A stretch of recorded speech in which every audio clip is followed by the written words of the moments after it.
Assalamualaikum warahmatullahi wabarakatuh. Perkenalkan, nama saya Dewa Audita Malakoni dari Program Studi Teknologi Rekayasa Otomasi angkatan 2025 dengan digit NIM terakhir saya 077. Jadi pada kali ini saya akan menjelaskan mengenai materi dasar pemrograman C++. Oke. Ada nih dasar pemrograman C++ yang level pertama dan level kedua. Nah, isi materi pada materi kali ini adalah yang pertama ada robotika dasar, kemudian ada lintas bahasa, konsep C++, langkah lanjutan, konfigurasi VS Code, dan juga project program Hello World. Kemudian di sini ada penjelasan mengenai robotika dasar. Robotika dasar dengan Arduino berfokus pada kemampuan sistem untuk membaca sensor, mengolah informasi, lalu mengendalikan aktuator seperti motor. Pada tahap pertama, Arduino menerima data dari berbagai sensor, baik digital yang hanya memberikan nilai 0 atau 1, maupun sensor analog yang menghasilkan rentang nilai tertentu, seperti pada LDR atau potentiometer. Data sensor ini kemudian diproses melalui logika yang ditulis dalam program, sehingga Arduino dapat menentukan tindakan yang harus dilakukan. Setelah keputusan ditetapkan, Arduino mengontrol motor, baik motor DC melalui driver seperti L2968N, motor servo dengan sinyal PWM, maupun motor stepper dengan driver khusus untuk menghasilkan gerakan. Selanjutnya, sistem baca Arduino itu ada digital dan juga analog. Yang digital itu memberikan nilai 0 atau 1 saja. Namun yang analog itu memberikan nilai dari 0 hingga 1023 atau 10 bit. Nah, demo hasilnya itu ada demo pembacaan sensor, demo kontrol motor, dan juga demo robot sederhana. Selanjutnya ada lintas bahasa. Lintas bahasa dalam logika dasar merujuk pada konsep bahwa prinsip logika pemrograman itu bersifat universal, meskipun sintaks setiap bahasa berbeda. Artinya, struktur berpikir seperti input proses output, percabangan if else, perulangan loop, dan penggunaan variabel berlaku sama pada hampir semua bahasa pemrograman termasuk C++, Python, Java, atau Arduino C. Perbedaannya hanya terletak pada cara penulisan sintaks, namun pola logika yang digunakan itu tetap identik. Selanjutnya itu ada sintaks C++. Dalam C++, contoh sintaksnya dapat berupa penggunaan variabel untuk menyimpan data integer nilai sama dengan 15, percabangan untuk pengambilan keputusan if nilai lebih dari 10, cout nilai besar, atau perulangan untuk menjalankan perintah berulang for integer i 0, i kurang 5, i plus plus, cout i. Kemudian itu ada sintaks JavaScript. JavaScript dalam bahasa ini kita dapat menampilkan output menggunakan console.log buka kurung tutup kurung, mendeklarasikan variabel dengan let const atau var, serta membuat percabangan menggunakan struktur if else pengambilan keputusan. JavaScript juga mendukung perulangan seperti for dan while yang digunakan untuk menjalankan perintah berulang. Selain itu, fungsi dapat dibuat dengan sintaks function, nama fungsi, buka kurung tutup kurung, untuk memecah program menjadi bagian yang lebih kecil. Sementara array dan objek itu dan digunakan untuk menyimpan data yang terstruktur. Selanjutnya ada sintaks PHP. PHP memiliki sintaks yang mirip dengan C dan JavaScript, namun khusus dirancang untuk pengolahan data di sisi server.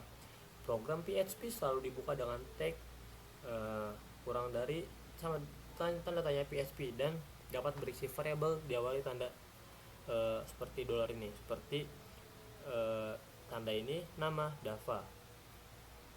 Untuk mengambil keputusan digunakan struktur if else, sedangkan perulangan dapat dilakukan dengan for while atau for each yang sering digunakan untuk membaca data array. Selanjutnya ada konsep C++. C++ berfokus pada pemahaman struktur, program dasar, tipe data, dan juga bagaimana memanfaatkan kontrol alur untuk membangun logika yang efisien. Hal utama yang perlu dikuasai adalah penggunaan variabel dan tipe data yang tepat. Pengendalian alur program melalui if-else dapat perulangan seperti for dan atau while, serta pemisahan tugas ke dalam fungsi agar kode lebih rapi dan juga mudah dipahami. Selanjutnya, ada cara penulisan. C++ juga menekankan pengelolaan memori, sehingga penting memahami pointer, referensi, serta alokasi memori dinamis menggunakan new dan delete. Selain itu, konsep object-oriented programming seperti kelas, objek, enkapsulasi, dan pewarisan menjadi fondasi yang penting untuk membangun program yang lebih besar dan kompleks. Dengan menguasai elemen-elemen inti, proses belajar C++ akan menjadi lebih terarah dan juga efektif. Selanjutnya, ada OOP. OOP berfokus pada pemanfaatan konsep tingkat tinggi seperti pewarisan, polymorphism,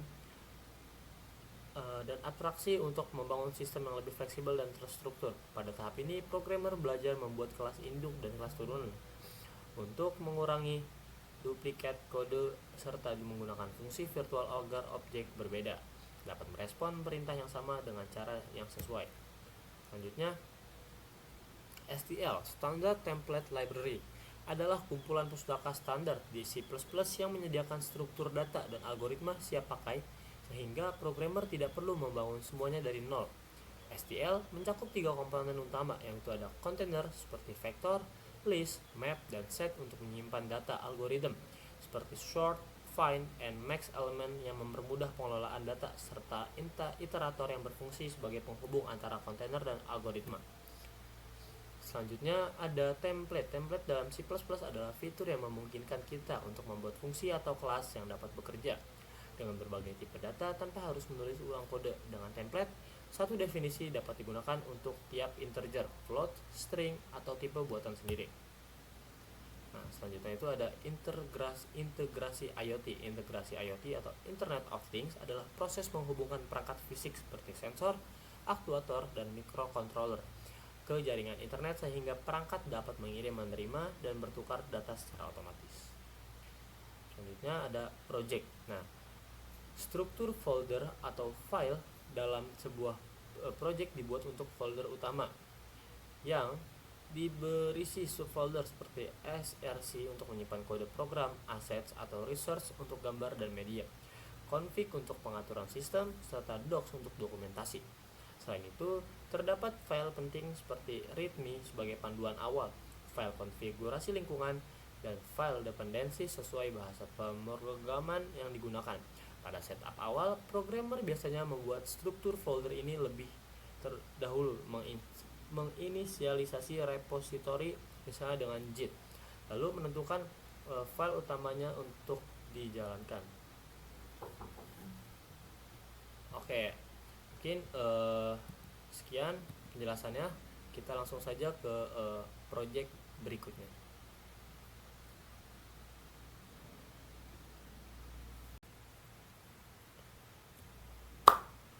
Oke, selanjutnya di sini saya akan menjelaskan mengenai beberapa checklist yang ada pada materi ke-10 ini. Di sini sudah ada beberapa penjelasan konsep-konsep. Yang pertama ada percabangan if else, dan juga else, dan juga logika boolean. Percabangan memungkinkan program untuk mengambil sebuah keputusan berdasarkan kondisi. Misalnya, jika input valid maka dijalankan. Nah, apabila input yang kita inputkan itu tidak valid maka akan menampilkan error. Kemudian logika boolean yaitu adalah true or false, dan operator seperti double n terus double garis ini terus ada tanda seru memungkinkan untuk kita membuat kondisi kompleks, misalnya jika nilai lebih dari 0 dan kurang dari 100. Nah, contohnya seperti ini, ada strukturnya nih.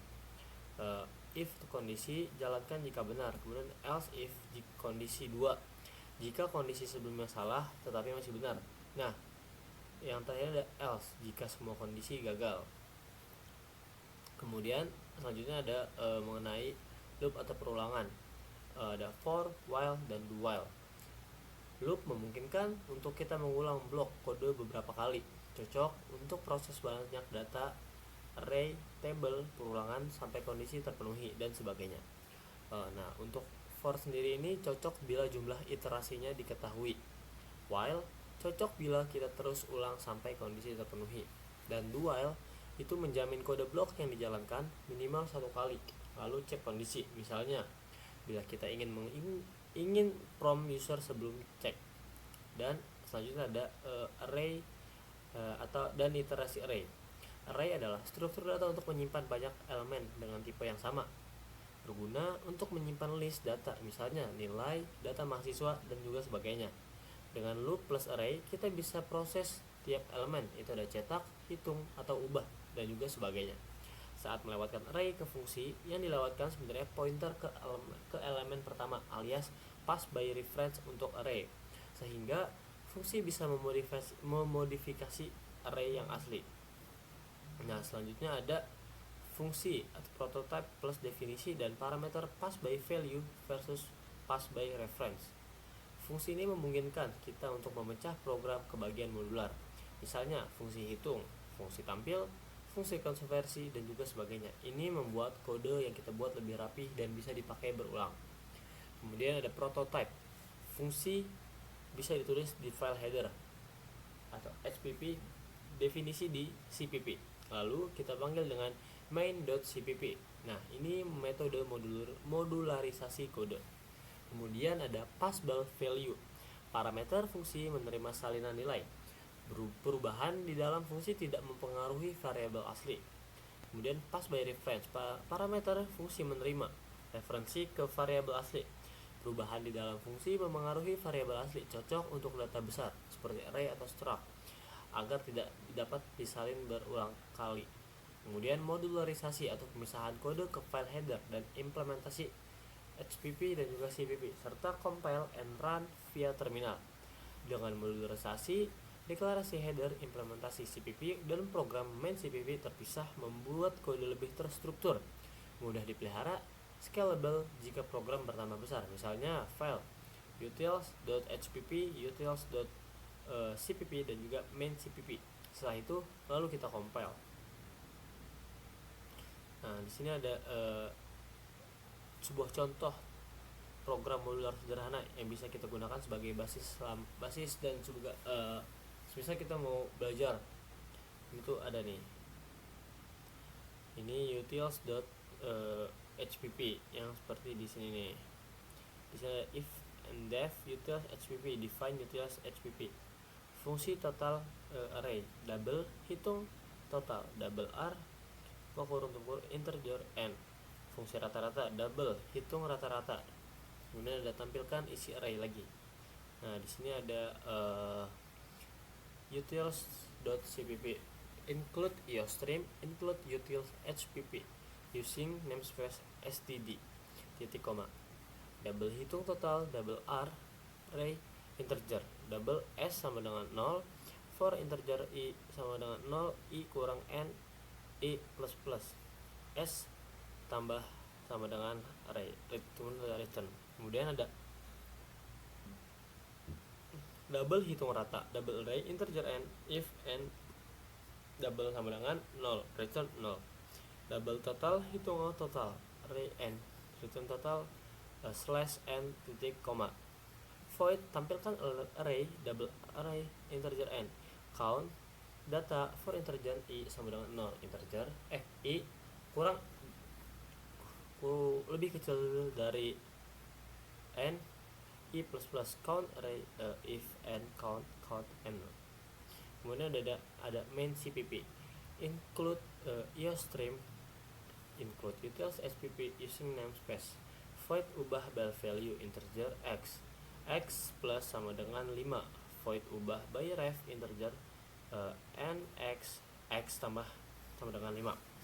Kemudian ada integer main, contoh penggunaan if else, integer count, masukkan by data.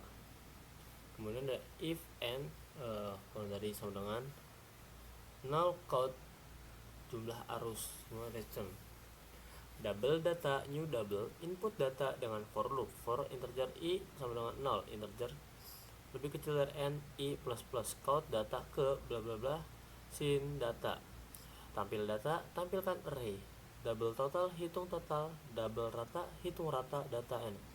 count total total count rata-rata. Nah di sini ada integer dewa sampai 10, count sebelum fungsi dewa, ubah by value dewa, count setelah ubah by value dewa, nilai asli tidak berubah, ubah by ref dewa, count setelah ubah ref nilai asli berubah, delete data return. Nah program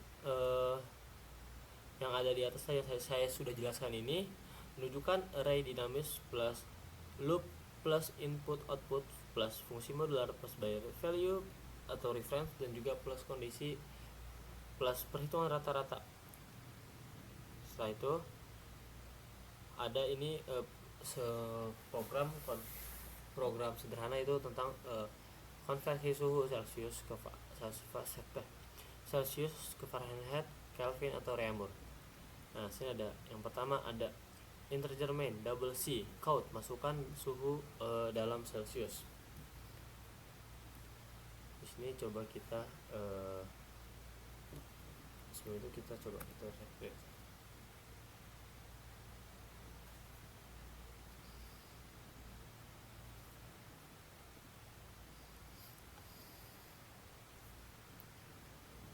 Ini kita bisa coba apakah di sini dapat berjalan.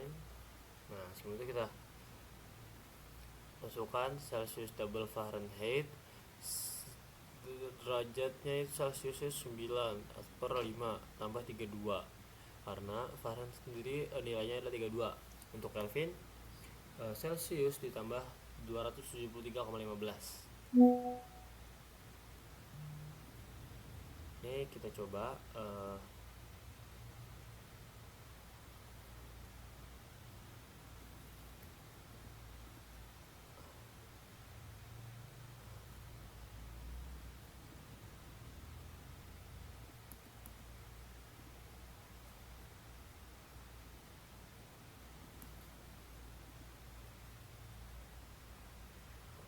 ini sebentar, file main.py kita coba coding mana, using namespace std. Coba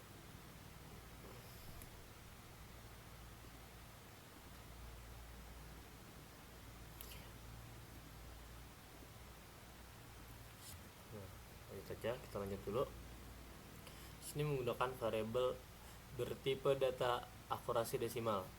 Kemudian ada operasi aritmatika dan juga output ke layar. Nah, selanjutnya di sini ada tentang kalkulator sederhana.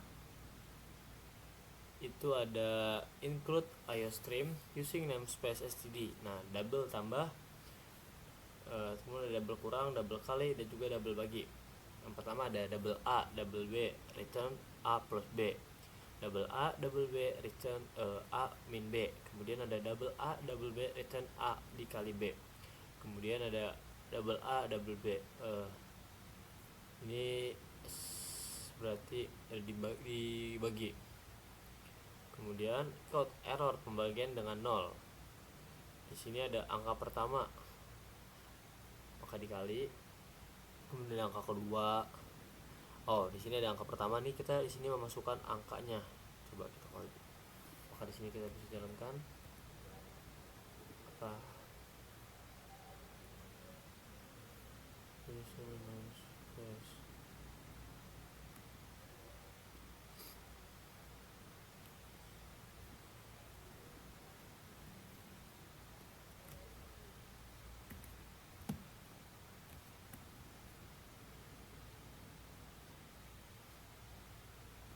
Itu ini kalkulator sederhana. Jadi nanti ketika kita masukkan codingan ini kita pada baris ini tuh kita memasukkan angka pertama dari 0 sampai berapa itu kita bebas. Kemudian operator ini kita untuk memilih, kita ingin memasukkan angkanya itu ingin untuk dikali, dibagi, ditambah atau dikurang. Misal ditambah, untuk angka pertama misal saya memilih 5. Kemudian operatornya saya memilih yang ditambah, angka keduanya saya memilih 5 juga. Nah, nanti jika valid maka hasil akan keluar nih. Jadi misal 5 tambah 5 10, maka hasilnya akan keluar 10.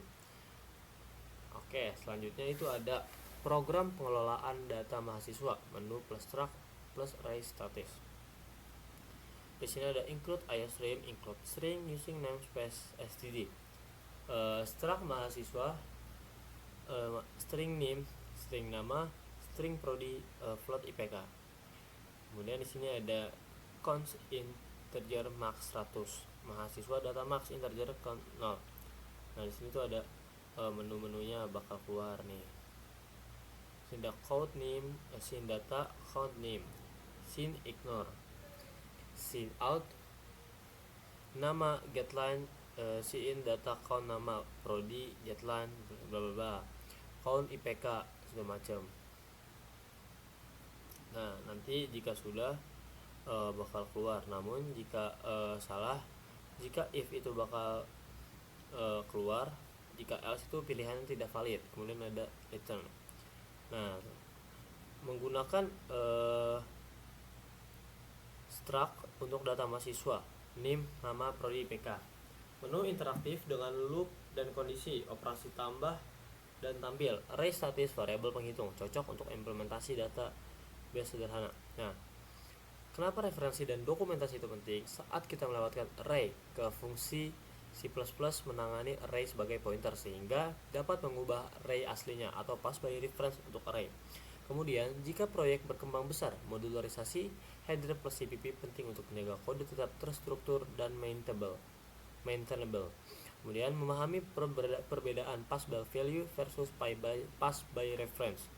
Itu penting untuk memprediksi apakah data ini asli akan berubah atau tidak ketika dipassing ke fungsi. Nah, kesimpulan dari materi pada kali ini adalah dengan memahami dan juga menguasai konsep dasar variabel, tipe data, kondisi, loop, array, fungsi, pass by reference atau value serta modularisasi, kita dapat membuat berbagai macam program sederhana seperti yang tadi sudah di atas, ada konversi, kemudian ada kalkulator sampai bahkan sistem kecil yaitu pengelolaan data mahasiswa.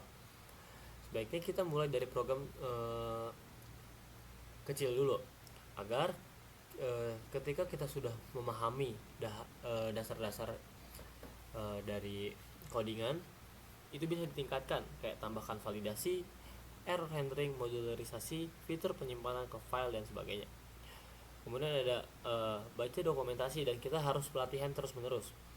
Kunci dalam pemrograman itu bukan hanya tahu kode, tapi juga tahu kenapa dan juga kapan pakai struktur tertentu.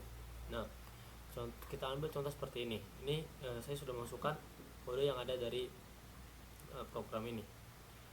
Ini kita running. Nah, ketika hasilnya itu bukan dari codingan ini, maka kita harus mengetahui kenapa ini bisa salah.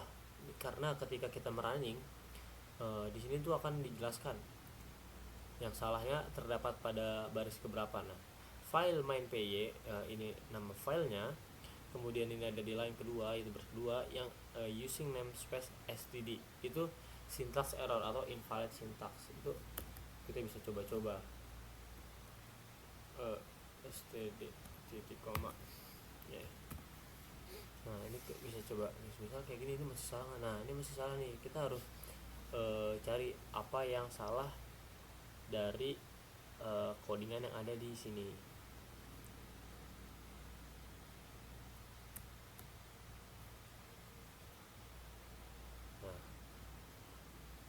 Nah, ada salah lagi, berarti ini masih ada yang salah di line ketiga. Nah, oke. Mungkin segitu saja penjelasan singkat dari saya mengenai pemrograman C++ level 1 dan juga level 2. Oke, selanjutnya saya akan mencoba lagi beberapa codingan. Yang pertama ada codingan yang konversi suhu, kemudian yang kedua itu ada kalkulator sederhana. Langsung saja kita running.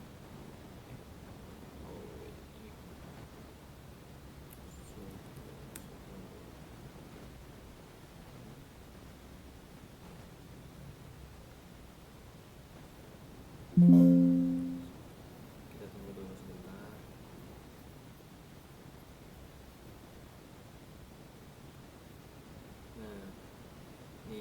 setelah kita running, nanti di sini bakal muncul pilihan nih buat konversi suhu. Ada pilihan satu dan juga pilihan kedua. Yang pertama itu Celsius ke Fahrenheit. Yang kedua itu ada Fahrenheit ke Celsius. Kita pilih yang pilihan pertama aja, Celsius ke dalam Fahrenheit. Kita pilih 25 Celsius. Nah, nanti langsung muncul nih 25 Celsius dalam Celsius itu kalau di Fahrenheit itu bernilai 77. Oke, kita coba ke yang kalkulator sederhana. Kalkulator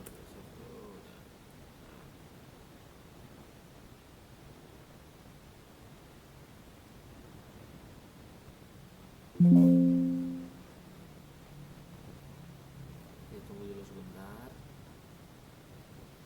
Nah, nih muncul langsung nih yang ada di sini nih. Setelah kita running langsung muncul yang ini. Nah, kalkulator sederhana, masukkan angka pertama, kita masukin 10. Operatornya itu kita mau yang tambah. Angka keduanya itu 25. Nah, setelah kita memilih angka pertama, kemudian masukkan operator yang kita inginkan dan juga angka keduanya, itu langsung muncul hasilnya di 35 karena 10 tambah 25 itu di 35. Oke, mungkin sekian penjelasan mengenai materi pada kali ini. Kurang lebihnya mohon maaf. Wassalamualaikum warahmatullahi wabarakatuh.